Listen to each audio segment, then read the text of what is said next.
unity and Islam have in common? That is the question that we're going to explore this morning. Drawing upon Reverend Paul Roach's book, Unity and World Religions, and other resources as our guide, my prayer is that each person will walk out of here today or be listening online and come away with a deeper understanding and maybe an expanded awareness of the golden threads of truth that run through all of the major world religions, including Islam. Reverend Paul writes this. He says, if Christianity has been a journey to understand the nature of Jesus, and Judaism, the walk of a people seeking a free and full connection to their God through a covenant relationship, then Islam is characterized by a zealous struggle to establish the peace of God. If a struggle for peace sounds contradictory, then we are beginning to understand the dynamic tensions that characterize the Muslim experience. Just to give a little bit of background in history, Islam, which didn't actually begin to come into formation till about 613 to 632 in the Arabian Peninsula. So it's one of the newer religions, although we in Unity are even way newer than that. And it was the formation of people following a vision that the Prophet Muhammad received from God, a series of visions that were ultimately culminated and shared through their sacred book called the Quran. The word Islam itself means peace through submission to God's will. To be a Muslim, and it's like one and the same. A Muslim is simply somebody who practices and follows the Islam teachings. Literally means to be a submitter to God, a follower of Islam. There are 1.9 billion Muslims in the world as of 2020, primarily in Africa and Southern Asia, compared with the 2.2 billion Christians, which are located primarily in North America and Europe, and 15 million Jews, with the largest population in the U.S. Only 1% of Muslims live in the United States currently. Central to the theology of Islam, like Judaism, like Christianity, and like unity, the core tenet is there's only one God. There's only one power, there's only one presence in the world. Muhammad, like the prophets before him, rejected the many pagan gods and ways of worshiping those gods that were prominent in that part of the world, and in fact believed and taught that pagan worship, worshiping things outside of the one true God, is what led to and was the very root of abuse and immorality in our world. He began his ministry in Mecca, and that area also had very strong factions of Christians and Jews living in the area. They all were coexisting together. And he pays great respects, had learned about, was friends with many people in these two other dominant religions in his area, and pays homage to the prophets of both Judaism and Christianity. There are many pages in the Quran that include the teachings of Abraham, that include the teachings of Jacob and Elijah and Moses, as well as what he called the great prophet Jesus. There are 5 core elements. I liked it because we have that symmetry with them. We have 5 principles that are kind of the underlying tenets of unity. They have 5 core elements of Islam as well as the 5 pillars of Islam. And these are more than just ideas. They are primarily rooted in practices, everyday practices that each Muslim is encouraged to follow in order to be able to live and experience what their core focus is, which is to be a peaceful submitter to God's will. How can you know what God's will is unless you have this intimate relationship with the Creator? So the whole focus is on understanding, having some awareness of, and then being willing to follow God's will. This one God is the focus, and all things flow from that. The second element of the Islam faith is interesting, is that they believe in angels. They believe that angels are God's messengers and that they come to be that intermediary between humankind and God to help us to understand and know and be greater practicers of that will of God. The third element is around their sacred teachings. And their sacred teachings is primarily the Quran, but they also look to the Psalms. They also look to the Gospels to greater understand how to be in relationship with God. It's said that Allah, which is the name that they call God, recognizes all of those who are righteous in their faith and who follow their prophets. And so, unlike Judaism or Christianity, where there's only one way to get to God, Islam is open to and recognizes that there are many paths. And all of those paths lead back to Allah and to the kingdom, which is also a very unity thought, that there is one God, but there are many paths to get to that God, to return to that God.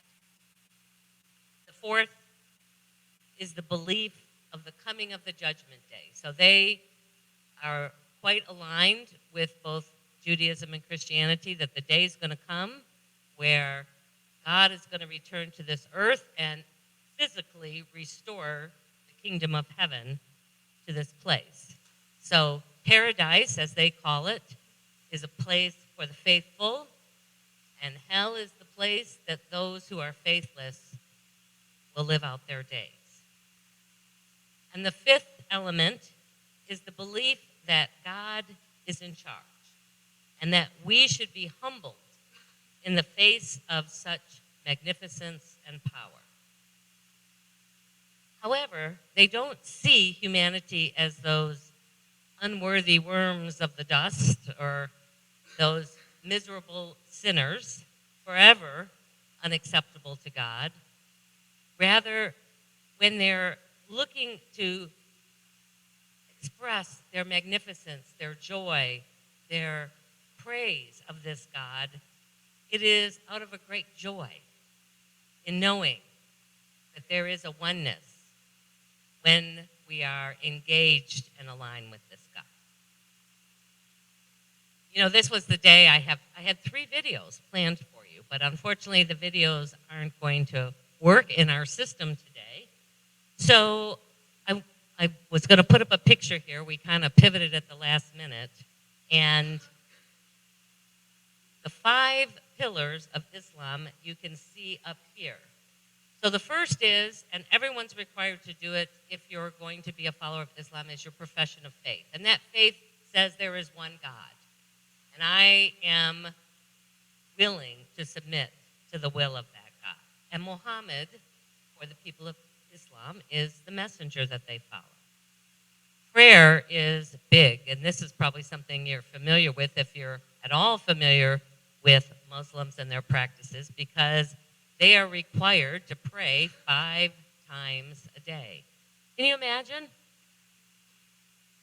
I think it would be an amazing thing. What would that look like? If 5 times a day we stopped, we paused, we focused on nothing but that power and presence in our lives, and asked that presence to be with us, to guide us very early in the morning, midday, noon, afternoon, evening.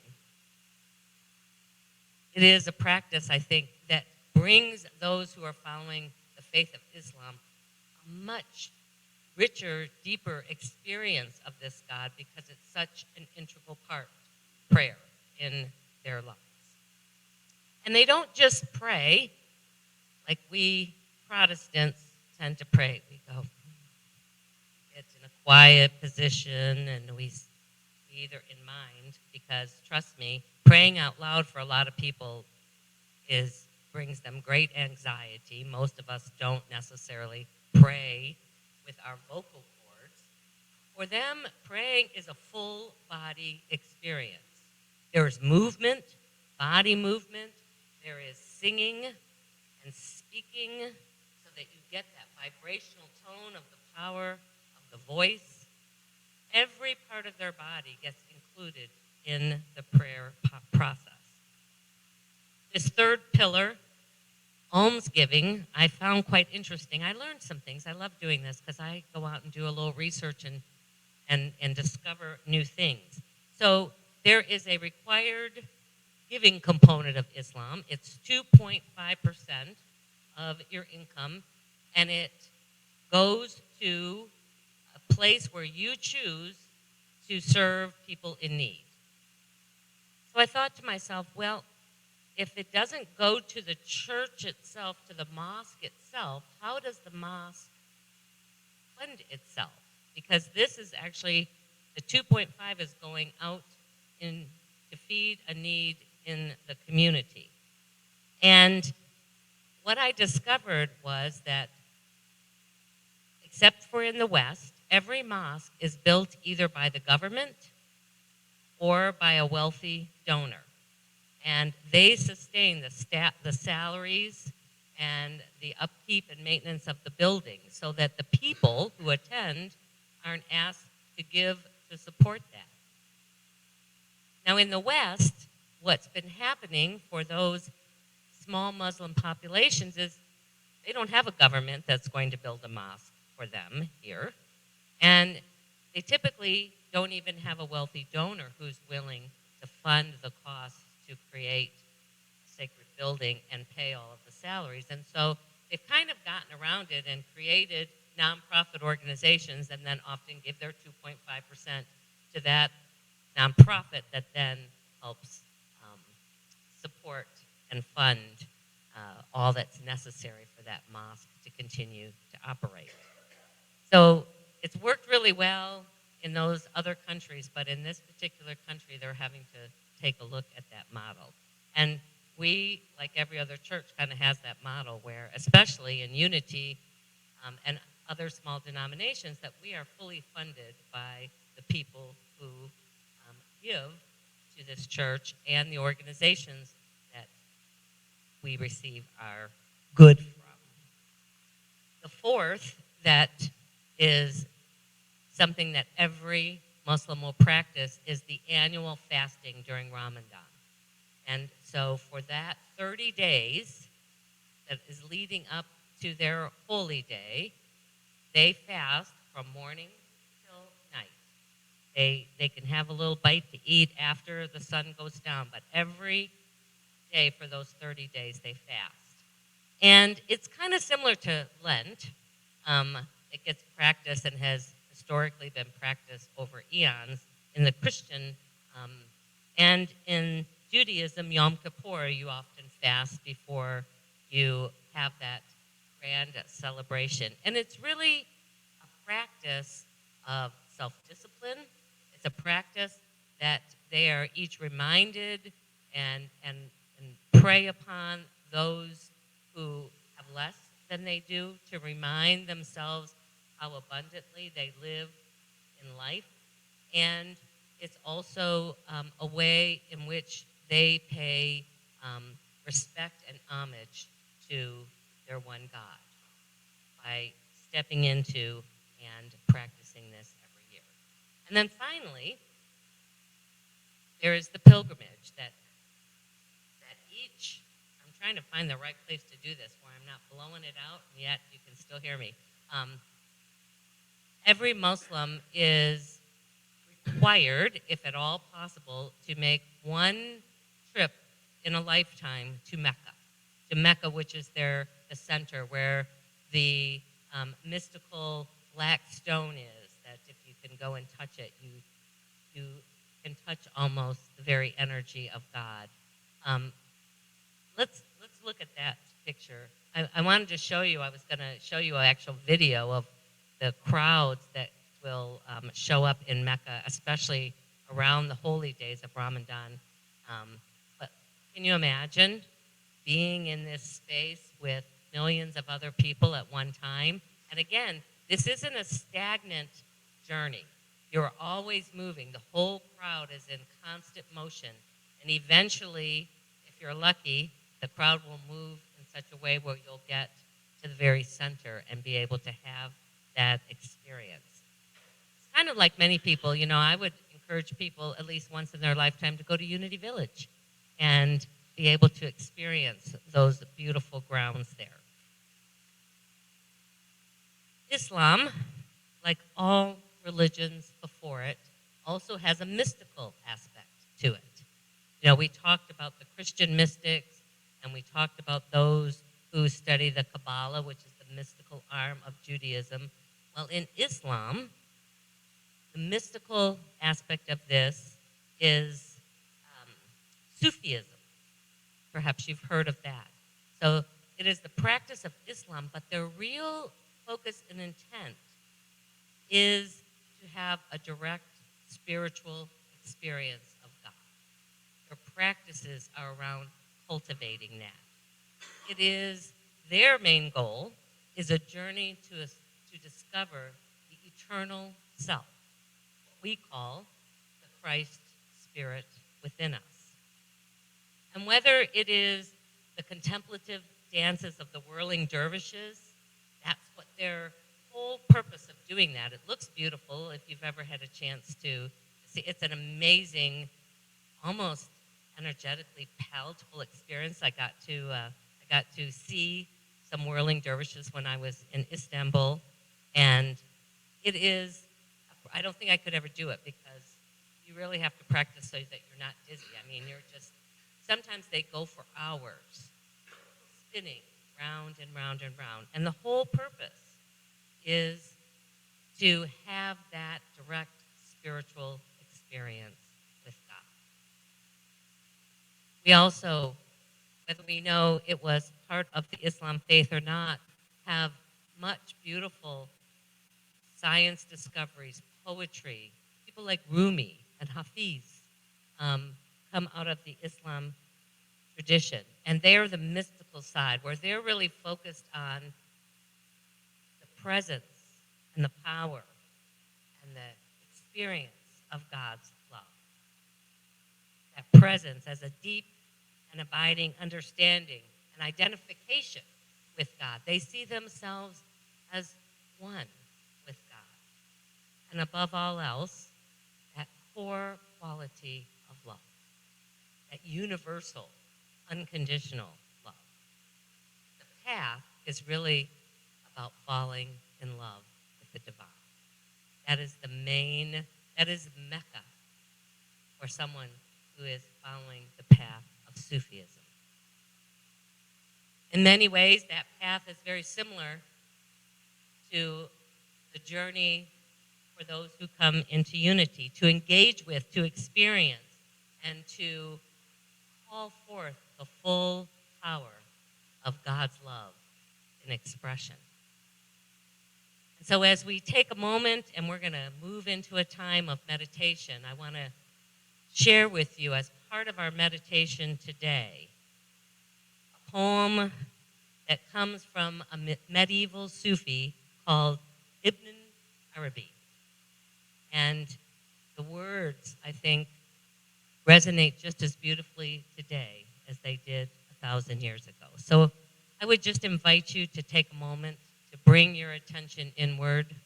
Perhaps you want to close your eyes if that's comfortable, or just focus on some point in the room. And as we start, any time that we are seeking to be closer to God, to just focus on the breath, because remembering that God is in the very breath that we take allows that energy, that presence of love to move in and through us, as that breath is always circulating, mind, body, and spirit. And see if you can't imagine that that thinking part of you that we associate in our head is slowly sinking down until it comes to gently rest in the area of your heart. What we often think of as the wisdom of the heart, or even our ability to see through the eyes of the heart, through the eyes of God. And just allow my words to become yours.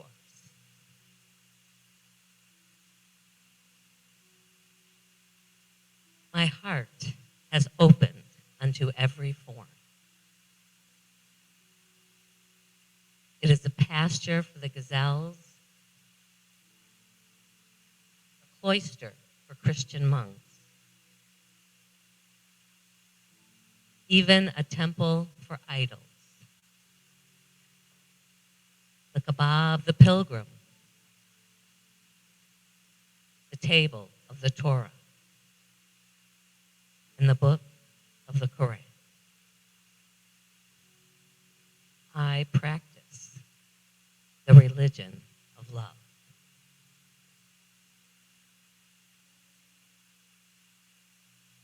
Listen to it one more time as you bring those words deep into your heart, allowing it to expand so that your heart can encompass all of it.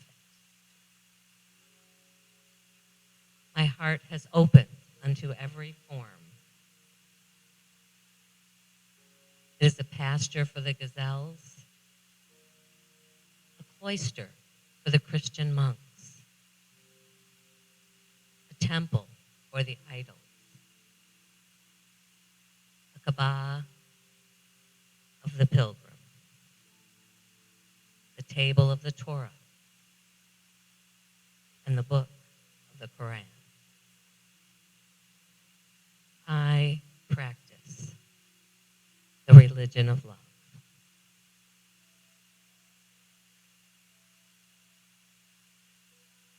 Just sit for a moment and allow the wisdom of the heart to guide you, how you are being called in this moment to practice the religion of love.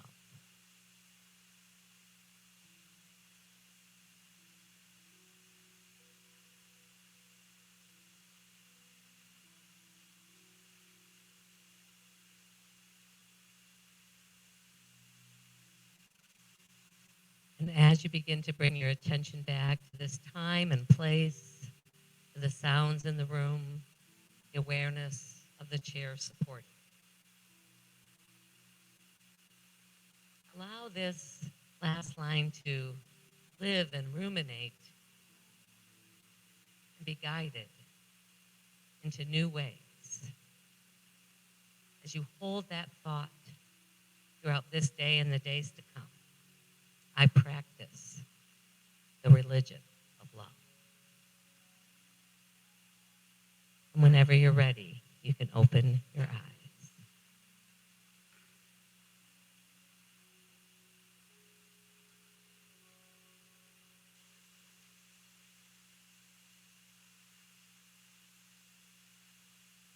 So I wanted to end by addressing something that rises up for me, so I would imagine it rises up for some of you. You know, in the West, especially after 9/11, there's been suspicion and sometimes even a very fearful view of Muslims, at least in this country. And just as in every other religious organization, radical, fundamentalist, whatever name you want to attach to them, have hijacked a form and a set of beliefs and made them their own to fashion their own intentions for the world. And oftentimes in this radicalized life, what I believe should be imposed upon everybody. I have a brother that if I'm right, then everybody else is wrong. I mean, this idea that there can be two equally valid, different ways of looking or understanding or paths is difficult for those who are in that radical frame of mind. I know for me, I had very little awareness. I didn't have interactions with Muslim people when 9/11 happened prior to that. I didn't really know that much about what their beliefs were. And so I set about at that time to want to be more educated, to want to put a face and a heart and an understanding to those who represented the 99.9% of Muslim people. And I will say, as a woman, it was a little bit more difficult than perhaps men might have. When I was in Roanoke for those almost 10 years, I joined an interfaith group, and we met oftentimes monthly as a way to explore each other's faiths, visited each other's places of worship, and yet I was oftentimes told that because the men would say, I'm a practicing Muslim, and part of my practice is that we don't touch women who are not our wives, even to shake hands. That was just the practice. We don't even necessarily sit next to and close to one another. And so we had to kind of find a way to be able to have conversation. And it was always said with great love and great respect. But it was a little more challenging because in that particular religious path, women still play a pretty limited role. And it's difficult because of their beliefs and understandings to have a lot of interaction with people, especially people of other faiths. And as I grew to see and grew in greater understanding, while their path was very different, and it perhaps even had some things that I wasn't all that excited or thrilled about from my perspective, the journey was the same. The journey to be one with God. There are many golden threads between unity and Islam, and the belief in one God, and that God being the very energy and essence of love, is certainly one of them. The power of prayer to change lives is another that we hold quite dearly in our shared theology. The power of that prayer to change our thoughts, to change our emotions. They understood the law of mind action, that this is a very powerful tool, and when we can shift those, we shift our perspective about life. And ultimately, our common thread is our desire to know, to experience God, to be one with God. May you be blessed on this journey, wherever it leads you. Well, it is our opportunity to share of our financial good with this ministry. We are grateful for the many ways in which we receive our good, and you are certainly one of those channels, or many of those channels, and we are just ready to receive and to continue to do what's ours to do, too. So you can certainly go to our website, centerofunity.org, to our give page, and there's a way to receive your financial gift to us, as well as if you'll scroll down the page and click on an icon that speaks to you, you can receive an affirmation to bless you this week too. So let us take the gifts that we offer this day into our hands and into our hearts and bless them together. Divine love, through me, blesses and multiplies all that I have, all that I give, and all that I receive. Thank you, Father, Mother, God. All right. Well, thank you so much for joining us this week. Thank you for joining us online. Why don't you all stand up together and let's do our peace song.